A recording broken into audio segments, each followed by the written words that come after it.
আসসালামু আলাইকুম ওয়া রাহমাতুল্লাহ। আপনারা শুনছেন পবিত্র কোরআন মাজিদের সহজ সরল বাংলা অনুবাদ। আজ তৃতীয় পারা। আমরা এই পুরো রমজানে প্রত্যেকদিন এক পারা করে পাঠ করব।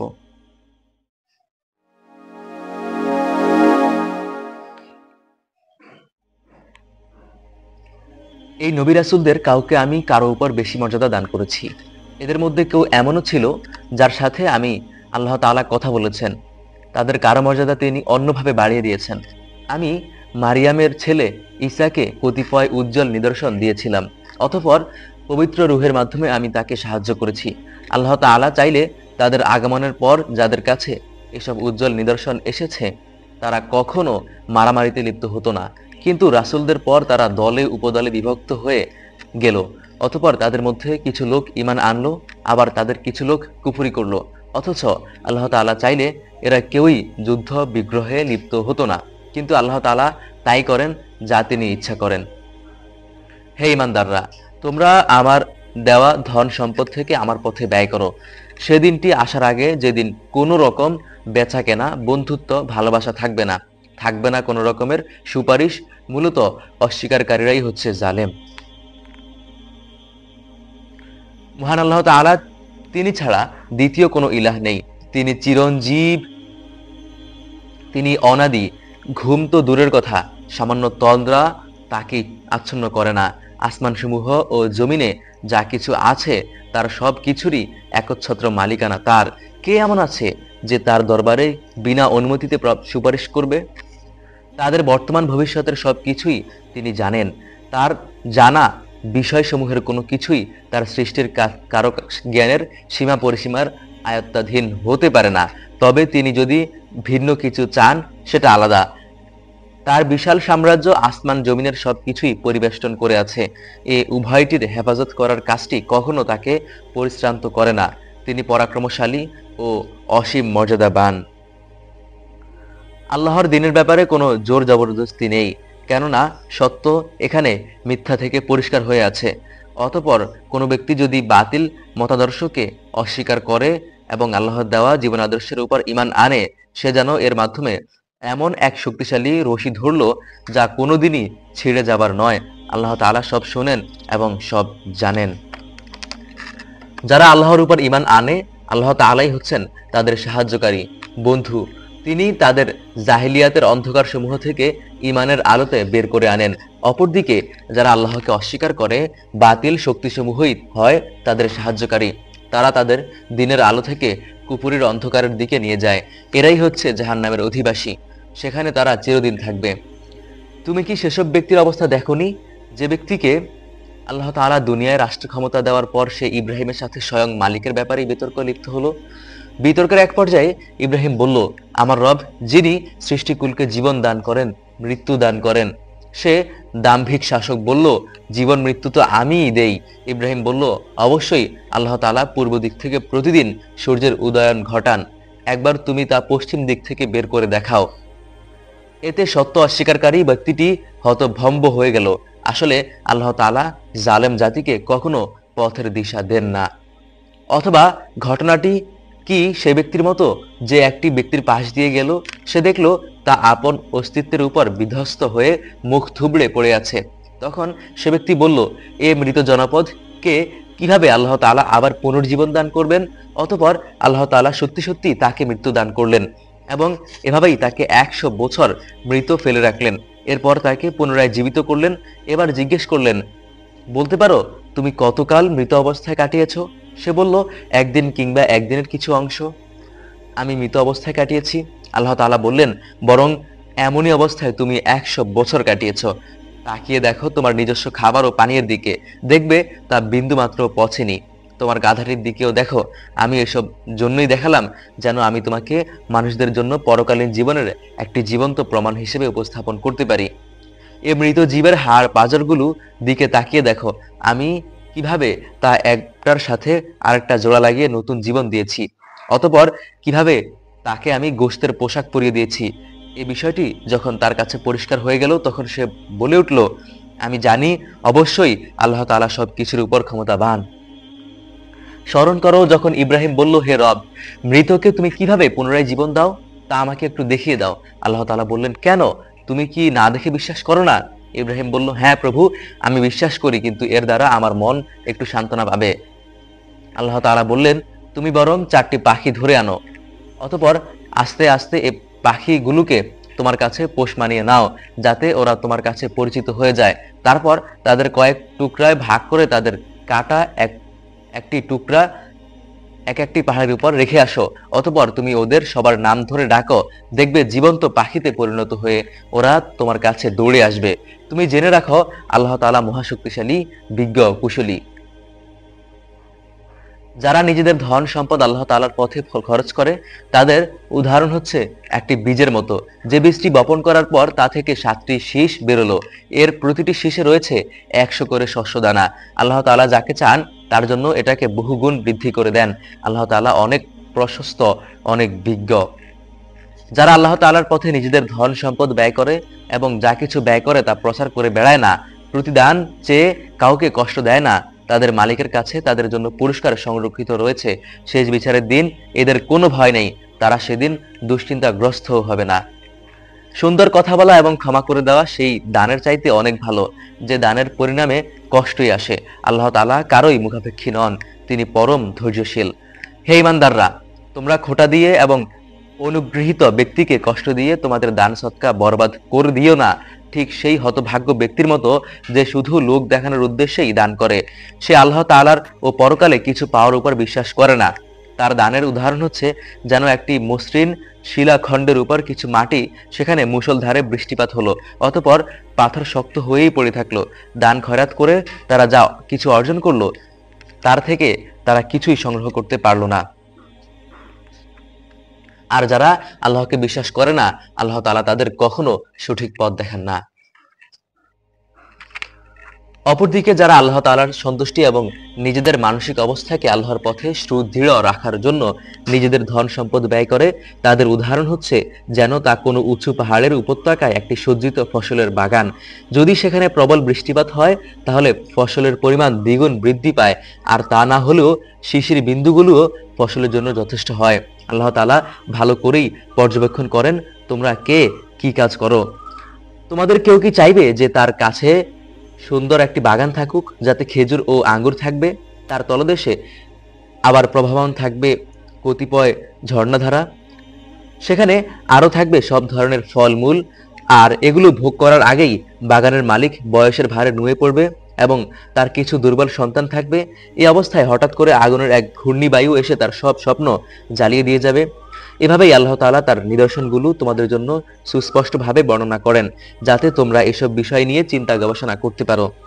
হে ঈমানদার লোকেরা, তোমরা নিজেরা যা অর্জন করেছো সে পবিত্র সম্পদ এবং যা আমি জমিনের ভিতর থেকে তোমাদের জন্য বের করে এনেছি তা আল্লাহর পথে ব্যয় করো।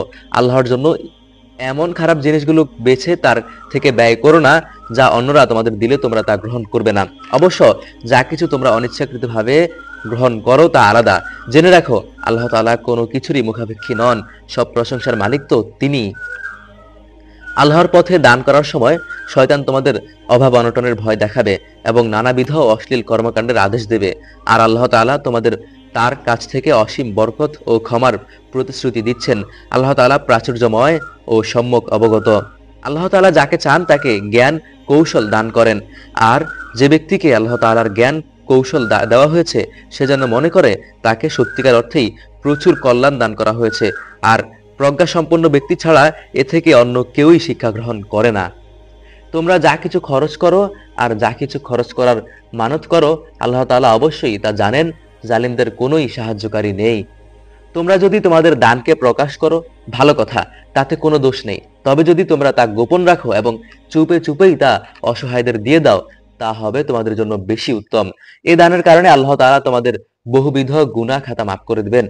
আর তোমরা যাই করো না কেন, আল্লাহ তাআলা সে সম্পর্কে ওয়াকিফাল রয়েছেন। যারা তোমার কথা শোনে না, তাদের হেদায়েতের দায়িত্ব তোমার উপর নয়, তবে আল্লাহ তাআলা যাকে চান তাকে অবশ্যই সঠিক পথ দেখান। তোমরা যা দান সদকা করো তা তোমাদের জন্যই কল্যাণকর, কারণ তোমরা তো আল্লাহর সন্তুষ্টি অর্জনের জন্যই খরচ করো। তোমরা আজ যা কিছু দান করবে, আগামীকাল তার পুরোপুরি বিনিময়ে তোমাদের আদায় করে দেওয়া হবে। সেদিন তোমাদের উপর কোনো রকম জুলুম করা হবে না। দান সদকা তো এমন কিছু গরিবদের জন্য যাদের আল্লাহর পথ এমনভাবে ব্যাপৃত করে রাখা হয়েছে যে তারা নিজেদের রিজিকের জন্য জমিনের বুকে চেষ্টা সাধনা করতে পারে না। আত্মসম্মান বোধের কারণে এরা কিছু চায় না বলে অজ্ঞ মূর্খ লোক এদের মনে করে এরা বুঝি আসলেই সচ্ছল। কিন্তু এদের বাহ্যিক চেহারা দেখেই তুমি এদের সঠিক অবস্থা বুঝে নিতে পারো। এরা মানুষদের কাছ থেকে কাকুতি মিনতি করে ভিক্ষা করতে পারে না। তোমরা যা কিছুই খরচ করবে, আল্লাহ তাআলা তার যথার্থ বিনিময় দেবেন। অবশ্যই তিনি সবকিছু জানেন। যারা দিন-রাত গোপনে প্রকাশ্যে নিজেদের মাল সম্পদ ব্যয় করে, তাদের সম্পদের দরবারে তাদের এ দানের প্রতিফল সুরক্ষিত রয়েছে। তাদের উপর কোনো রকম ভয় ভীতি থাকবে না। তারা সেদিন চিন্তিত হবে না। যারা সুদ খায় তারা মাথা উঁচু করে দাঁড়াতে পারবে না। দাঁড়ালেও তার দাঁড়ানোর হবে সে ব্যক্তির মতো যাকে শয়তান নিজস্ব পরশ দিয়ে দুনিয়ার লোভ লালসায় মোহাচ্ছন্ন করে রেখেছে। এটা এই জন্য যে এরা বলে ব্যবসা বাণিজ্য তো সুদের মতোই একটা কারবারের নাম, অথচ আল্লাহ তাআলা ব্যবসা হালাল করেছেন এবং সুদকে হারাম করেছেন। তাই তোমাদের যার যার কাছে তার মালিকের পক্ষ থেকে সুদ সংক্রান্ত এই উপদেশ পৌঁছেছে, সে সুদের কারবার থেকে বিরত থাকবে। আগে এই আদেশ আসা পর্যন্ত যা হয়েছে তা তো তার জন্য অতিবাহিত হয়ে গেছে, সেই বিষয়টি আল্লাহ তাআলার সিদ্ধান্তের উপর। কিন্তু যে ব্যক্তি এই আদেশের পরও আবার সুদি কারবারে ফিরে আসবে, তারা অবশ্যই জাহান্নামের অধিবাসী হবে, সেখানে তারা চিরদিন থাকবে। আল্লাহ তাআলা সুদ নিশ্চিহ্ন করেন আর দান সদকাকে তিনি উত্তরোত্তর বৃদ্ধি করেন। আল্লাহ তাআলা তার নিয়ামতের অকৃতজ্ঞ পাপিষ্ঠ ব্যক্তিদের কখনো পছন্দ করেন না। অবশ্যই যারা আল্লাহ তাআলার উপর ঈমান এনেছে এবং নেক কাজ করেছে, নামাজ প্রতিষ্ঠা করেছে, যাকাত আদায় করেছে, তাদের জন্য তাদের মালিকের কাছে যথার্থ প্রতিদান রয়েছে। তাদের উপর কোনো ভয় থাকবে না, তারা সেদিন চিন্তিতও হবে না। হে ঈমানদার লোকেরা, তোমরা সুদের ব্যাপারে আল্লাহকে ভয় করো। তোমাদের কাছে আগের সুদি কারবারের যে সব বকেয়া আছে তোমরা তা ছেড়ে দাও, যদি সত্যি তোমরা ঈমানদার হও। আর যদি তোমরা এমনটি না করো, তাহলে আল্লাহ তাআলা ও তার রাসূলের পক্ষ থেকে তোমাদের বিরুদ্ধে যুদ্ধের ঘোষণা থাকবে। যদি তোমরা আল্লাহর দিকে ফিরে আসো, তাহলে তোমরা তোমাদের মূলধন ফিরে পাবার অধিকারী হবে। তোমরা অন্যের উপর জুলুম করো না, তোমাদের উপরও অতঃপর কোনো জুলুম করা হবে না। সে ঋণগ্রহীতা ব্যক্তিটি কখনো যদি অভাবগ্রস্ত হয়ে পড়ে, তাহলে তার উপর চাপ দিও না, বরং তার সচ্ছলতা ফিরে আসা পর্যন্ত তাকে অবকাশ দাও। আর যদি তা মাফ করে দাও, তাহলে তা হবে তোমাদের জন্য উত্তম কাজ, যদি তোমরা জানো। সেদিনটিকে ভয় করো যেদিন তোমাদের সবাইকে আল্লাহর দিকে ফিরিয়ে নেওয়া হবে। অতঃপর সেদিন প্রত্যেকটি মানুষকে তার কামাইয়ের ফলাফল দিয়ে দেওয়া হবে। তাদের উপর কোনো ধরনের জুলুম করা হবে না। হে ঈমানদার লোকেরা, তোমরা যখন পরস্পরের সাথে নির্দিষ্ট সময়ের জন্য ঋণের চুক্তি করো, তখন তা লিখে রাখো। তোমাদের মধ্যকার যে কোনো একজন লেখক সুবিচারের ভিত্তিতে এই চুক্তিনামা লিখে দেবে। যাকে আল্লাহ তাআলা লেখা শিখিয়েছেন, সে যেন কখনো লিখতে অস্বীকৃতি না জানায়। সুতরাং সে যেন লেখার সময় ঋণগ্রহীতা লেখককে বলে দেবে কি শর্ত সেখানে লিখতে হবে। তাকে অবশ্যই তার রবকে ভয় করা উচিত। চুক্তিনামা লেখার সময় লক্ষ্য রাখতে হবে তার কিছুই যেন বাদ না পড়ে। যদি সে ঋণ গ্রহীতা অজ্ঞ, মূর্খ এবং সামাজিক দিক থেকে দুর্বল হয়, অথবা চুক্তিনামার শর্ত বলে দেওয়ার ক্ষমতাই তার না থাকে, তাহলে তার পক্ষ থেকে তার কোনো অভিভাবক ন্যায়ানুগ পন্থায় বলে দেবে কি কি কথা চুক্তিতে লিখতে হবে। তদুপরি তোমাদের মধ্যে দুইজন পুরুষকে এ চুক্তিপত্রে সাক্ষী বানিয়ে নিও। যদি দুইজন পুরুষ একত্রে না থাকে, তাহলে একজন পুরুষ এবং দুইজন মহিলা সাক্ষী হবে, যাতে করে তাদের একজন ভুলে গেলে দ্বিতীয়জন তাকে স্মরণ করিয়ে দিতে পারে। এমন সব লোকদের মধ্য থেকে সাক্ষী নিতে হবে যাদের উভয় পক্ষেই পছন্দ করবে। সাক্ষীদের যখন সাক্ষ্য প্রদানের জন্য ডাকা হবে, তখন তারা তা অস্বীকার করবে না। লেনদেনের পরিমাণ ছোট হোক কিংবা বড় হোক, তার দিনক্ষণ সহ লিখে রাখতে অবহেলা করো না। এটা আল্লাহর কাছে ন্যায্যতার ও সাক্ষ্যদানের ক্ষেত্রে অধিক মজবুত ভিত্তির উপর প্রতিষ্ঠিত, এবং পরবর্তীকালে যাতে তোমরা সন্দিগ্ধ না হও তার সমাধানের জন্য এটা নিকটতর পন্থা। তবে যা কিছু তোমরা নগদ আদান প্রদান করো তা না লিখলেও তোমাদের কোনো ক্ষতি নেই। ব্যবসায়িক লেনদেনের সময় অবশ্যই সাক্ষী রাখবে। দলিলের লেখক ও তার সাক্ষীদের কখনো তাদের মত বদলানোর জন্য কষ্ট দেওয়া যাবে না। তোমরা যদি তা করো তাহলে জেনে রাখো তা হবে একটা মারাত্মক গুনাহ। তোমরা তাকওয়া অবলম্বন করো, আল্লাহ তাআলা তো তোমাদের সবকিছুই শিখিয়ে দিচ্ছেন, আল্লাহ তাআলা সকল বিষয় জানেন। যদি তোমরা কখনো সফরে থাকো কিংবা চুক্তিনামা লেখার মতো কোনো লেখক না পাও, তাহলে কোনো জিনিস বন্ধক রেখে তা ঋণদাতার দখলে দিয়ে দাও। যখন তোমাদের কোনো ব্যক্তি অপর ব্যক্তিকে কোনো বন্ধকি জিনিসের ব্যাপারে বিশ্বাস করে, এমত অবস্থায় যে ব্যক্তিকে বিশ্বাস করা হয়েছে তার উচিত সেই আমানত যথাযথ ফেরত দেওয়া এবং আমানতের ব্যাপারে আল্লাহ তাআলাকে ভয় করা, যিনি তার মালিক। তোমরা কখনো সাক্ষ্য গোপন করো না, যে ব্যক্তি তা গোপন করে সে অবশ্যই অন্তরের দিক থেকে পাপিষ্ঠ। বস্তুত আল্লাহ তাআলা তোমাদের যাবতীয় কাজকর্মের ব্যাপারেই সম্যক অবগত রয়েছেন। আসমান জমিনে যত কিছু আছে তা সবই আল্লাহ তাআলার জন্য। তোমরা তোমাদের মনের ভেতর যা কিছু আছে তা যদি প্রকাশ করো কিংবা তা গোপন করো, আল্লাহ তাআলা একদিন তোমাদের কাছ থেকে এর পুরোপুরি হিসাব গ্রহণ করবেন। এরপর তিনি যাকে ইচ্ছা তাকে মাফ করে দেবেন, আবার যাকে ইচ্ছা তাকে তিনি শাস্তি দেবেন। আল্লাহ তাআলা সবকিছুর উপর একক ক্ষমতাবান। আল্লাহর রাসূল যে বিষয়ের উপর ঈমান এনেছে, যা তার উপর তার মালিকের পক্ষ থেকে নাজিল করা হয়েছে, তার সাথী মুমিনরাও ঈমান এনেছে। এরা সবাই ঈমান এনেছে আল্লাহর উপর, তার ফেরেশতাদের উপর, তার কিতাবসমূহের উপর, তার রাসূলদের উপর।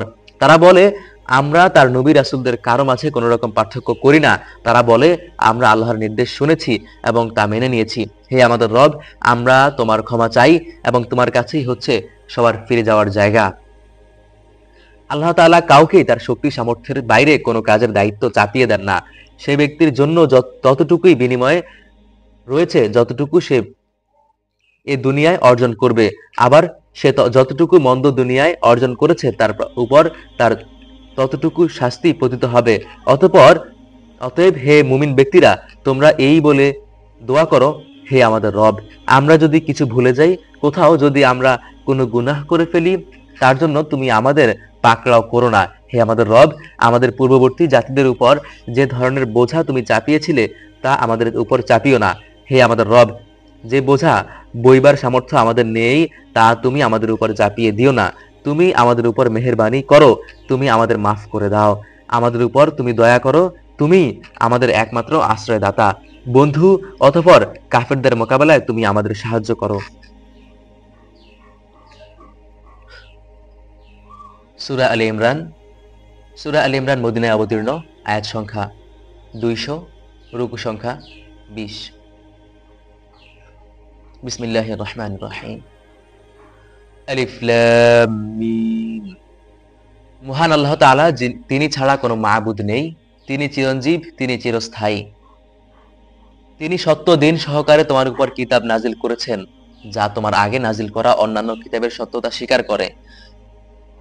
তিনি তাওরাত ও ইনজিল নাজিল করেছেন। মানব জাতিকে সঠিক পথ প্রদর্শনের জন্য ইতিপূর্বে আল্লাহ তাআলা আরো কিতাব নাজিল করেছেন। তিনি হক ও বাতিলের মধ্যে ফয়সালা করার মানদণ্ড হিসেবে কোরআন অবতীর্ণ করেছেন। অবশ্যই যারা আল্লাহ তাআলার নিদর্শন সমূহকে অস্বীকার করবে তাদের জন্য কঠোর শাস্তি রয়েছে। আল্লাহ তাআলা অসীম ক্ষমতার মালিক, তিনি চরম প্রতিশোধ গ্রহণকারীও বটে। অবশ্যই আল্লাহ তাআলা মহান, তার কাছে আসমান ও ভূখণ্ডের কোনো তথ্যই গোপন নেই।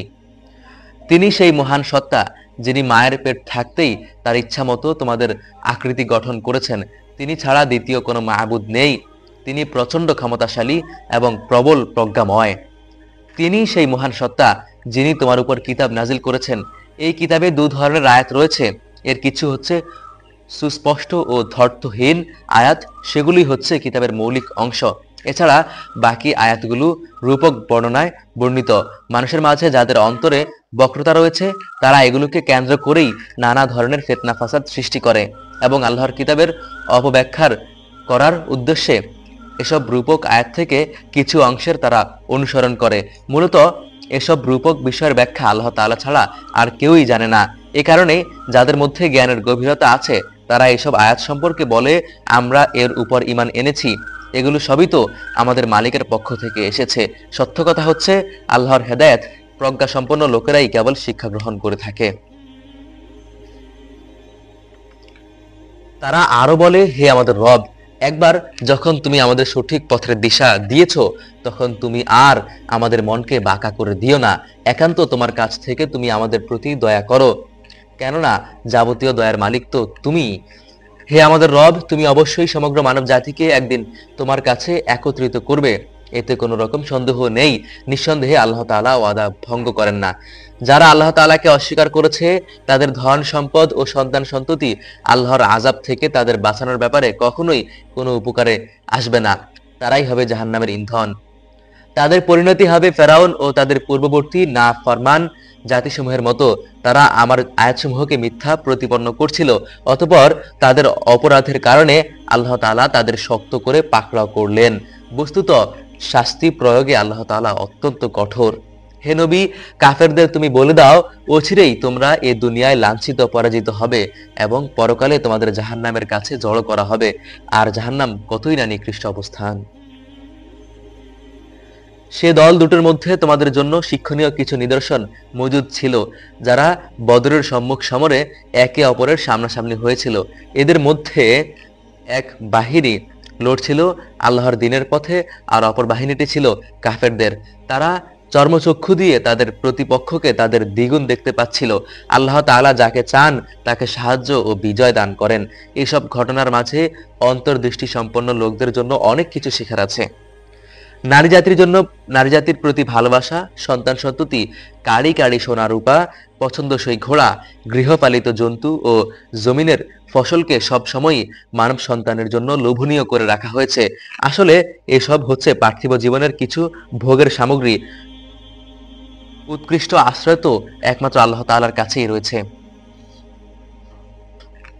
হে নবী, তুমি বলো, আমি কি তোমাদের এগুলোর চাইতে উৎকৃষ্ট কোনো বস্তুর কথা বলবো? হ্যাঁ, সে উৎকৃষ্ট বস্তু হচ্ছে তাদের জন্য যারা আল্লাহকে ভয় করে। তাদের মালিকের কাছে তাদের জন্য রয়েছে মনোরম জান্নাত, যার পাদদেশে প্রবাহমান থাকবে অগণিত ঝর্ণাধারা এবং তারা সেখানে অনাদিকাল থাকবে। আরো থাকবে তাদের পূত পবিত্র সঙ্গী ও সঙ্গিনীরা। থাকবে আল্লাহ তাআলার অনাবিল সন্তুষ্টি।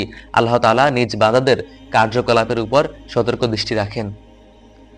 যারা বলে, হে আমাদের রব, আমরা অবশ্যই তোমার উপর ঈমান এনেছি, অতঃপর তুমি আমাদের গুনাহ খাতা মাফ করে দাও এবং শেষ বিচারের দিন তুমি আমাদের জাহান্নামের আগুন থেকে বাঁচিয়ে দিও। এরা হচ্ছে ধৈর্যশীল, সত্যাশ্রয়ী, অনুগত এবং দানশীল। সর্বোপরি এরা হচ্ছে শেষ রাতে কিংবা উষা লগ্নের পূর্বে আল্লাহর কাছে ক্ষমা প্রার্থনাকারী। আল্লাহ তাআলা স্বয়ং সাক্ষ্য দিচ্ছেন, তিনি ছাড়া অন্য কোনো মাবুদ নেই। সাক্ষ্য দিচ্ছে ফেরেশতারা এবং জ্ঞানবান মানুষরাও। আল্লাহ তাআলাই একমাত্র ন্যায় ও ইনসাফ কার্যকর করেন। তিনি ছাড়া দ্বিতীয় কোনো মাবুদ নেই। তিনি পরাক্রমশালী, তিনি প্রজ্ঞাময়। নিঃসন্দেহে মানুষের জীবন বিধান হিসেবে আল্লাহ তাআলার কাছে ইসলামই একমাত্র গ্রহণযোগ্য ব্যবস্থা। যাদের আল্লাহর পক্ষ থেকে কিতাব দেওয়া হয়েছিল তারা এই জীবন বিধান থেকে বিচ্যুত হওয়ার পর নিজেরা একে অপরের প্রতি বিদ্বেষ ও হিংসার বশবর্তী হয়ে মতানৈক্য লিপ্ত হয়ে পড়েছিল। তাও আবার তাদের কাছে আল্লাহর পক্ষ থেকে সঠিক জ্ঞান আসার পর যে ব্যক্তি আল্লাহর বিধান অস্বীকার করবে তার জানা উচিত অবশ্যই আল্লাহ তাআলা দ্রুত হিসাব গ্রহণকারী। যদি এরা তোমার সাথে এ ব্যাপারে কোনরূপ বিতর্কে লিপ্ত হয় তাহলে তুমি বলো, আমি এবং আমাকে যারা অনুসরণ করেছে তারা সবাই আল্লাহর কাছে আত্মসমর্পণ করে নিয়েছি। অতঃপর যাদের আল্লাহর পক্ষ থেকে কিতাব দেওয়া হয়েছে এবং যারা কোনো কিতাব না পেয়ে মূর্খ থেকে গেছে তাদের জিজ্ঞেস করো, তোমরা কি সবাই আল্লাহর কাছে আত্মসমর্পণ করেছো? হ্যাঁ, তারা যদি আল্লাহর আনুগত্য মেনে নেয় তাহলে তারা তো সঠিক পথ পেয়েই গেল। কিন্তু তারা যদি ঈমান থেকে মুখ ফিরিয়ে নেয় তাহলে মনে রেখো, তোমার উপর দায়িত্ব হচ্ছে কেবল আমার কথা পৌঁছে দেওয়া। আল্লাহ তাআলা বান্দাদের কর্মকাণ্ড নিজেই পর্যবেক্ষণ করছেন। নিঃসন্দেহে যারা আল্লাহর নিদর্শন সমূহ অস্বীকার করে, যারা অন্যায়ভাবে নারীদের হত্যা করে, নবীদের হত্যা করে মানব জাতির যারা ন্যায় ও ইনসাফ মেনে চলার আদেশ দেয়, এদের তুমি এক কঠোর শাস্তির সুসংবাদ দাও। এরাই হচ্ছে সেসব লোক যাদের দুনিয়া আখিরাত উভয় স্থানেই তাদের কর্ম ব্যর্থ ও নিষ্ফল হয়ে গেছে। এদের কোনো সাহায্যকারীও নেই। হে নবী, তুমি তাদের সম্পর্কে চিন্তা করে দেখেছো কি যাদের আমার কিতাবের কিছু অংশ দেওয়া হয়েছিল, অতঃপর তাদের যখন আল্লাহর কিতাবের দিকে ডাকা হয় যা তাদের মধ্যকার অমীমাংসিত বিষয়সমূহের মীমাংসা করে দিবে, তখন তাদের একদল লোক এ থেকে মুখ ফিরিয়ে নেয়। মূলত এরাই হচ্ছে সেসব লোক যারা আল্লাহর ফয়সালা থেকে মুখ ফিরিয়ে রাখে। এটা এ কারণে যে এই লোকেরা বলে, দোজখের আগুন আমাদের কখনো স্পর্শ করবে না, আর করলেও তা হবে হাতে গোনা কয়েকটি দিনের ব্যাপার মাত্র। মূলত তাদের নিজেদের ধর্ম বিশ্বাসের মাঝে নিজেদের মন গড়া ধারণাই তাদের প্রতারিত করে রেখেছে। অতঃপর সেদিন তাদের কি অবস্থা হবে, যেদিন আমি সমগ্র মানব জাতিকে একত্রিত করব, যেদিন সম্পর্কে কোনো দ্বিধা সন্দেহের অবকাশ নেই। সেদিন প্রত্যেক মানুষকেই তার অর্জনের বিনিময় পুরোপুরি দিয়ে দেওয়া হবে এবং তাদের উপর বিন্দুমাত্র জুলুম করা হবে না। হে নবী, তুমি বলো, হে রাজা দিরহাজ, মহান আল্লাহ তুমি যাকে ইচ্ছা তাকে সাম্রাজ্য দান করো, আবার যার কাছ থেকে চাও তা কেড়েও নাও। যাকে ইচ্ছা তুমি সম্মানিত করো, যাকে ইচ্ছা তুমি অপমানিত করো। সব রকমের কল্যাণ তো তোমার হাতেই নিবদ্ধ। নিশ্চয়ই তুমি সবকিছুর উপর একক ক্ষমতাবান। তুমি রাতকে দিনের মাঝে সামিল করো, আবার দিনকে রাতের ভেতর সামিল করো। প্রাণহীন বস্তু থেকে তুমি যেমন প্রাণের আবির্ভাব ঘটাও, আবার প্রাণহীন অসাড় বস্তু থেকে করে আনো প্রাণ ও সর্বস্ব জীব থেকে, এবং যাকে ইচ্ছা তুমি বিনা হিসেবে রিজিক দান করো। ইমানদার ব্যক্তিরা কখনো ইমানদারদের বদলে কাফেরদের নিজেদের বন্ধু বানাবে না। যদি তোমাদের কেউ তা করে তবে আল্লাহর সাথে তার কোনো সম্পর্কই থাকবে না। হ্যাঁ, তাদের কাছ থেকে কোনো আশঙ্কা থাকলে, নিজেদের বাঁচানোর প্রয়োজন হলে তা ভিন্ন কথা। আল্লাহ তাআলা তো বরং তার নিজের ব্যাপারেই তোমাদের ভয় দেখাচ্ছেন বেশি, কারণ তোমাদের ফিরে যাবার জায়গা তো আল্লাহর কাছেই। হে নবী, তুমি বলো, তোমরা তোমাদের মনের ভেতর কিছু গোপন করে রাখো কিংবা তা যদি প্রকাশ করে দাও তা আল্লাহ তাআলা ভালোভাবে অবগত হন। আসমান, জমিন ও এর অভ্যন্তরীণ সবকিছুই তিনি জানেন। সর্বোপরি আল্লাহ তাআলা সবকিছুর উপর ক্ষমতাবান। যেদিন প্রত্যেকেই তার ভালো কাজ সামনে হাজির দেখতে পাবে যা সে দুনিয়ায় অর্জন করেছে। যে ব্যক্তি কোনো খারাপ কিছু অর্জন করবে সে সেদিন কামনা করতে থাকবে তার এবং তার কাজের মাঝে যদি দুস্তর একটা তফাৎ থাকতো। আল্লাহ তাআলা তোমাদের তার শাস্তির ভয় দেখাচ্ছেন। আল্লাহ তাআলা তার বান্দাদের সাথে অত্যন্ত অনুগ্রহশীল। হে নবী, তুমি বলো, তোমরা যদি আল্লাহ তাআলাকে ভালোবাসো তাহলে তোমার কথা মেনে চলো, আমার কথা মেনে চলো। আল্লাহ তাআলাও তোমাদের ভালোবাসবেন এবং তিনি তোমাদের গুনাহ খাতা মাফ করে দেবেন। আল্লাহ তাআলা অত্যন্ত ক্ষমাশীল ও দয়াবান। তুমি বলো, তোমরা আল্লাহ তাআলা ও তার রাসূলের কথা মেনে চলো। তারা যদি এ থেকে মুখ ফিরিয়ে নেয় তাহলে জেনে রাখো আল্লাহ তাআলা তার রাসূলের আনুগত্য অস্বীকারীদের পছন্দ করেন না। অবশ্যই আল্লাহ তাআলা আদম, নূহ এবং ইব্রাহিমের বংশধর ও ইমরানের বংশধরদের সৃষ্টিগুলোর উপর নেতৃত্বের জন্য বাছাই করে নিয়েছেন। এদের সন্তানরা বংশানুক্রমে পরস্পরের বংশধর। আল্লাহ তাআলা সবার কথাবার্তা শুনতে পান এবং সব কথা তিনি জানেন। স্মরণ করো, যখন ইমরানের স্ত্রী বলল, হে আমার রব, আমার গর্ভে যা আছে তাকে আমি স্বাধীনভাবে তোমার দ্বীনের কাজ করার জন্য উৎসর্গ করলাম। অতঃপর তুমি আমার পক্ষ থেকে এই সন্তানটিকে কবুল করে নাও। অবশ্যই তুমি সব কথা শোনো এবং সব বিষয় জানো। অতঃপর সে যখন তাকে জন্ম দিল তখন সে বলল, হে আমার রব, আমি তো একটি মেয়ে সন্তান জন্ম দিয়েছি। একটা মেয়ে স্বাধীনভাবে কি করে আমি তোমার পথে উৎসর্গ করব? আল্লাহ তাআলা তো ভালোভাবেই জানতেন ইমরানের স্ত্রী কি সন্তান জন্ম দিয়েছে। আসলে কিছু কিছু কাজ আছে যেখানে ছেলে কখনো মেয়ের মতো হয় না। ইমরানের স্ত্রী বলল, আমি তার নাম রাখলাম মারিয়াম, এবং আমি এ শিশু ও তার অনাগত সন্তানকে অভিশপ্ত শয়তানের অনিষ্ট থেকে রক্ষার জন্য তোমার কাছে আশ্রয় চাই। অতঃপর তার রব তার দোয়া কবুল করলেন, তাকে অত্যন্ত সুন্দরভাবেই গ্রহণ করে নিলেন এবং তাকে তিনি ভালোভাবেই গড়ে তুললেন। আর সেজন্যই তিনি তাকে জাকারিয়ার তত্ত্বাবধানে রাখলেন।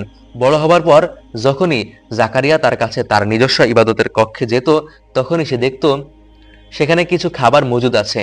তা দেখে জাকারিয়া জিজ্ঞেস করত, হে মারিয়াম, এসব খাবার তোমার কাছে কোত্থেকে আসে? মারিয়াম জবাব দিত, এসব আসে আমার মালিক আল্লাহর কাছ থেকে, আর অবশ্যই আল্লাহ তাআলা যাকে চান তাকে বিনা হিসেবে রিজিক দান করেন। সেখানে দাঁড়িয়েই জাকারিয়া তার মালিকের কাছে দোয়া করল, হে আমার রব, তুমি তোমার কাছ থেকে আমাকে একটি নেক সন্তান দান করো। নিশ্চয়ই তুমি মানুষের ডাক শোনো। অতঃপর ফেরেশতারা তাকে ডাক দিল এমন এক সময়ে যখন সে ইবাদতের কক্ষে নামাজ আদায় করছিল। ফেরেশতারা বলল, হে জাকারিয়া, অবশ্যই আল্লাহ তাআলা তোমাকে ইয়াহিয়ার জন্ম সম্পর্কে সুসংবাদ দিচ্ছেন। আল্লাহর পক্ষ থেকে সে তার বাণীর সত্যায়ন করবে। সে হবে সমাজের নেতা, সচ্চরিত্রবান নবী, সর্বোপরি সে হবে সৎকর্মশীল ব্যক্তিদের একজন। এ কথা শুনে জাকারিয়া বলল, হে আমার রব, আমার ঘরে ছেলে হবে কিভাবে? বার্ধক্য তো আমাকে পেয়ে বসেছে, তদুপরি আমার স্ত্রীও বন্ধ্যা। আল্লাহ তাআলা বললেন, হ্যাঁ, এভাবেই আল্লাহ তাআলা যা চান তিনি তা করেন। সে জাকারিয়া নিবেদন করলো, হে রব, তুমি আমার জন্য এর কিছু পূর্ব লক্ষণ ঠিক করে দাও। তিনি বললেন, হ্যাঁ, তোমার সে লক্ষণ হবে তুমি 3 দিন 3 রাত পর্যন্ত মানুষের সাথে ইশারা ইঙ্গিতে কথাবার্তা বলবে। এই অবস্থায় তুমি তোমার মালিককে বেশি বেশি স্মরণ করবে এবং সকাল সন্ধ্যায় তার তাসবিহ পাঠ করতে থাকবে। অতঃপর মারিয়াম বয়ঃপ্রাপ্ত হলে আল্লাহর ফেরেশতারা তখন তাকে বলল, হে মারিয়াম, আল্লাহ তাআলা নিঃসন্দেহে তোমাকে বিশেষ কাজের জন্য বাছাই করেছেন এবং সেজন্যে তোমাকে তিনি পবিত্র করেছেন এবং বিশ্বের নারীকুলের উপর তিনি তোমাকে বাছাই করেছেন। হে মারিয়াম, এর জন্য তুমি সর্বদা তোমার মালিকের অনুগত হও, তার জন্য সাজদা করো এবং তার জন্য যারা তার জন্য রুকু করে তুমিও তাদের সাথে রুকু করো। হে নবী, এসবই হচ্ছে গায়েবের সংবাদ। আমি এগুলো তোমাকে ওহির মাধ্যমে জানিয়েছি, নতুবা তুমি তা সেখানে তাদের পাশে হাজির ছিলে না, বিশেষ করে যখন ইবাদতখানার পুরোহিতরা মারিয়ামের পৃষ্ঠপোষককে হবে এটা নির্বাচনের জন্য তাদের লটারির কলম নিক্ষেপ করছিল, আর তুমি তাদের ওখানেও উপস্থিত ছিলে না যখন তারা এ নিয়ে বিতর্ক করছিল। অতঃপর ফেরেশতারা বলল, হে মারিয়াম, অবশ্যই আল্লাহ তাআলা তোমাকে পুত্র সন্তানের জন্ম সংক্রান্ত নিজস্ব বাণী দ্বারা সুসংবাদ দিচ্ছেন। তার নাম মাসিহ, মারিয়ামের পুত্র ঈসা। দুনিয়া আখিরাতের উভয় স্থানেই সে সম্মানিত হবে। সে হবে আল্লাহর সান্নিধ্যপ্রাপ্ত ব্যক্তিদের অন্যতম। সে দোলনায় থাকা অবস্থায় যেমন মানুষদের সাথে কথা বলবে, পরিণত বয়সেও তেমনই ভাবে কথা বলবে এবং সে হবে নেককার মানুষদের একজন। মারিয়াম বলল, হে আমার মালিক, আমার সন্তান হবে কিভাবে? আমাকে তো কখনো কোনো মানব সন্তান স্পর্শ পর্যন্ত করেনি। আল্লাহ তাআলা বললেন, এভাবেই আল্লাহ তাআলা যাকে চান চিরাচরিত নিয়ম ছাড়াই তাকে ফয়দা করেন। তিনি যখন কোনো কাজ করার সিদ্ধান্ত নেন তখন শুধু তাকে বলেন হও, অতঃপর সাথে সাথে তা হয়ে যায়। ফেরেশতারা বলল, তোমার সন্তানকে আল্লাহ তাআলা তার কিতাব ও প্রজ্ঞার বিষয়গুলো শেখাবেন। তিনি তাকে তাওরাত এবং ইনজিলও শিক্ষা দেবেন। আল্লাহ তাআলা তাকে বনী ইসরাঈলদের কাছে রাসূল করে পাঠালেন। অতঃপর সে তাদের বলল, আমি নিঃসন্দেহে তোমাদের মালিকের কাছ থেকে নবুয়তের কিছু নিদর্শন নিয়ে এসেছি। সেই নিদর্শনগুলো হচ্ছে, আমি তোমাদের জন্য মাটি দ্বারা পাখির মতো করে একটি আকৃতি বানাবো এবং পরে আমি তাকে ফু দেব, অতঃপর আকৃতিটি আল্লাহর ইচ্ছায় জীবন্ত পাখি হয়ে যাবে, আর আমি জন্মান্ধ এবং কুষ্ঠরোগীকেও সুস্থ করে দেব। আল্লাহর ইচ্ছায় এভাবে আমি মৃতকেও জীবিত করে দেব। আমি তোমাদের আরো বলে দেব তোমরা কি কি জিনিস খাও, আবার কি জিনিস না খেয়ে তোমাদের ঘরে জমা করে রাখো। মূলত তোমরা যদি আল্লাহর উপর ঈমান আনো তাহলে অবশ্যই এতে তোমাদের জন্য নিদর্শন রয়েছে। ঈসা আরো বলল, তাওরাতের যে বাণী আমার কাছে রয়েছে আমি তার সত্যায়নকারী। তাছাড়া তোমাদের উপর হারাম করে রাখা হয়েছে এমন কতিপয় জিনিসও আমি তোমাদের জন্য হালাল করে দেব, এবং আমি তোমাদের মালিকের পক্ষ থেকে এ নিদর্শন নিয়েই এসেছি। অতএব তোমরা আল্লাহকেই ভয় করো এবং আমার আনুগত্য করো। অবশ্যই আল্লাহ তাআলা আমার রব, তোমাদেরও রব, অতএব তোমরা তারই ইবাদত করো, আর এটাই হচ্ছে একমাত্র সঠিক ও সোজা পথ। অতঃপর ঈসা যখন তাদের থেকে কুপুরি আঁচ করতে পারল তখন সে সাথীদের ডেকে বলল, কে আছো তোমরা আল্লাহ তাআলার পথে আমার সাহায্যকারী হবে? হাওয়ারীরা বলল, হ্যাঁ, আমরাই আল্লাহর সাহায্যকারী, আমরা আল্লাহর উপর ঈমান এনেছি, তুমি সাক্ষী থাকো, আমরা সবাই তার একজন অনুগত বান্দা। হাওয়ারীরা বলল, হে আমাদের রব, তুমি যা কিছু নাজিল করেছো আমরা তার উপর ঈমান এনেছি এবং আমরা রাসূলের কথাও মেনে নিয়েছি, সুতরাং তুমি সত্যের সাক্ষ্যদাতাদের সাথে আমাদের নাম লিখে দাও। বনী ইসরাইলের লোকেরা নবীর বিরুদ্ধে শঠতা গ্রহণ করল, তাই আল্লাহ কৌশলের পন্থা গ্রহণ করলেন। বস্তুত আল্লাহ তাআলাই হচ্ছেন সর্বোত্তম কৌশলী। যখন আল্লাহ তাআলা বললেন, হে ঈসা, আমি তোমার এই দুনিয়ার জীবন কাটানোর কাল শেষ করতে যাচ্ছি এবং অচিরেই আমি তোমাকে আমার কাছে তুলে আনবো। যারা অস্বীকার করেছে তাদের যাবতীয় পাপ থেকেও আমি তোমাকে পবিত্র করে নেব, আর যারা তোমাকে অনুসরণ করেছে তাদের আমি কিয়ামত পর্যন্ত এই অস্বীকারীদের উপর বিজয়ী করে রাখবো। অতঃপর তোমাদের ফিরে যাবার জায়গা তো আমার কাছেই। সেদিন ঈসা সম্পর্কিত যেসব বিষয় নিয়ে তোমরা মতবিরোধে লিপ্ত ছিলে তার সব কয়টি বিষয় আমি তোমাদের মীমাংসা করে দেব। যারা আমার বিধান অস্বীকার করেছে আমি তাদের এই দুনিয়ায় অপমান ও আখিরাতে আগুনের দগ্ধ হওয়ার কঠোরতর শাস্তি দেব। এ থেকে বাঁচানোর মতো সেদিন তাদের কোনো সাহায্যকারী থাকবে না। অপরদিকে যারা আল্লাহর উপর ঈমান এনেছে এবং ভালো কাজ করেছে, অতঃপর আল্লাহ তাদের সবাইকে তাদের পাওনাসমূহ পুরোপুরি আদায় করে দেবেন। আল্লাহ তাআলা জালেমদের কখনো ভালোবাসেন না। এই কিতাবে যা আমি তোমাকে পড়ে শোনাচ্ছি তা হচ্ছে আল্লাহর নিদর্শন ও জ্ঞানপূর্ণ উপদেশ বিশেষ। আল্লাহ তাআলা তার কাছে ঈসার উদাহরণ হচ্ছে প্রথম মানুষ আদমের মতো। তাকে তিনি মাতা পিতা ছাড়া মাটি থেকে পয়দা করেছেন, তারপর তাকে বললেন হয়ে যাও, সাথে সাথে তা মানুষে পরিণত হয়ে গেল। এ হচ্ছে তোমার মালিকের পক্ষ থেকে আসা সত্য প্রতিবেদন। অতঃপর তোমরা কখনো তাদের দলে শামিল হও না যারা সন্দেহ পোষণ করে। সে বিষয়ে আল্লাহর কাছ থেকে সঠিক জ্ঞান আসার পরও যদি কেউ তোমার সাথে খামাখা ঝগড়া বিবাদ ও তর্ক করতে চায়, তাহলে তুমি তাদের বলে দাও, এসো আমরা আমাদের ছেলেদের ডাকবো এবং তোমাদের ছেলেদের ডাকবো, আমরা ডাকবো আমাদের নারীদের এবং তোমরাও নারীদেরও, সাথে আমরা আমাদের নিজেদের এবং তোমাদেরও একসাথে জড়ো হওয়ার জন্য ডাক দিব। অতঃপর আমরা বিনীতভাবে দোয়া করব আমাদের মধ্যে যে মিথ্যাবাদী তার উপর যেন আল্লাহর অভিশাপ বর্ষিত হয়। এ হচ্ছে সঠিক ও নির্ভুল ঘটনা। আল্লাহ তাআলা ছাড়া দ্বিতীয় কোনো মাবুদ নেই। নিঃসন্দেহে আল্লাহ তাআলা পরম শক্তিশালী, প্রজ্ঞাময়। অতঃপর তারা যদি মুখ ফিরিয়ে নেয় তাহলে জেনে রাখো আল্লাহ তাআলা কলহ সৃষ্টিকারীদের ভালো করেই জানেন। হে নবী, তুমি বলো, হে কিতাবধারীরা, এসো আমরা এমন এক কথায় একমত হই যা আমাদের কাছে এক অভিন্ন।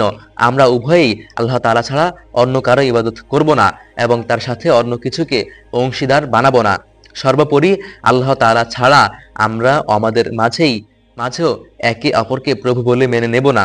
অতঃপর তারা যদি এ থেকে মুখ ফিরিয়ে নেয় তাহলে তাদের তুমি বলে দাও, তোমরা সাক্ষী থেকো আমরা আল্লাহর সামনে আনুগত্যের মাথা নত করে দিয়েছি। তুমি বলো, হে কিতাবধারীরা, তোমরা ইব্রাহিম সম্পর্কে অযথা কেন এই তর্ক করো যে সে ইহুদি কিংবা খ্রিস্টান ছিল? তাওরাত ও ইনজিল যে তার পরে নাজিল করা হয়েছে সে ব্যাপারেই বা কেন তর্ক করো? তোমরা কি বুঝতে পারছো না? হ্যাঁ, এর কয়েকটি বিষয়ে তোমাদের হয়তো কিছু জিনিস জানাশোনা ছিল এবং সে বিষয়ে তোমরা অনেক কিছু তর্ক বিতর্ক করলে, কিন্তু যেসব বিষয়ে তোমাদের কোনো জ্ঞানই নেই সেসব বিষয়ে তোমরা বিতর্কে লিপ্ত হচ্ছ কেন? আল্লাহ তাআলাই সব কিছু জানেন, তোমরা কিছুই জানো না। সঠিক ঘটনা হচ্ছে ইব্রাহিম ইহুদিও ছিল না, খ্রিস্টানও ছিল না, বরং সে ছিল একনিষ্ঠ মুসলিম। সে কখনো মুশরিকদের দলভুক্ত ছিল না। মানুষদের মাঝে ইব্রাহিমের সাথে ঘনিষ্ঠতম সম্পর্কের বেশি অধিকার তো আছে সেসব লোকের যারা তার অনুসরণ করেছে। আসলে এ নবী ও তার উপর ঈমান আনয়নকারীরাই হচ্ছে ইব্রাহিমের ঘনিষ্ঠতম ব্যক্তি। আল্লাহ তাআলাই হচ্ছেন ঈমানদারদের একমাত্র সাহায্যকারী। এই কিতাবধারীদের একটি দল তোমাদের কোনো না কোনো ভাবে পথভ্রষ্ট করে দিতে চায়। তাদের এ বোধটুকু নেই যে তাদের এসব কর্মপন্থা তাদের নিজেদের ছাড়া অন্য কোনো ব্যক্তিকেই পথভ্রষ্ট করতে পারবে না। হে কিতাবধারীরা, তোমরা কেন আল্লাহর আয়াতসমূহকে অস্বীকার করছো অথচ তোমরা নিজেরাই এর সত্যতার সাক্ষ্য দিচ্ছ? হে কিতাবধারীরা, তোমরা কেন হককে বাতিলের সাথে মিশিয়ে দিচ্ছ? এতে করে তোমরা তো সত্যই গোপন করছো, অথচ এটা যে সত্যের পরিপন্থী তা তোমরা জানো। আহলে কিতাবদের মধ্য থেকে একদল লোক তাদের নিজেদের লোকদের বলে, মুসলমানদের উপর যা কিছু অবতীর্ণ হয়েছে তোমরা সকাল বেলায় তার উপর ঈমান আনো এবং বিকেল বেলায় তা অস্বীকার করো। সম্ভবত তারা এর ফলে ঈমান থেকে ফিরে আসবে।